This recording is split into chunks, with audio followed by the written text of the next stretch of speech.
बिस्मिल्लाहिर्रहमानिर्रहीम नहमदुहु व नुसल्ली व नुसल्लिमु अला रसूलिहिल करीम अम्मा बाद।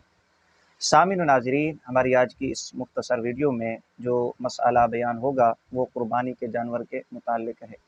सूरत मसला ये है कि कमज़ोर और लाग़िर जानवर की कुर्बानी करना शरअन ये कैसा है। क्या कमज़ोर और लाग़िर जानवर की कुर्बानी शरई तौर पे कर सकते हैं या नहीं।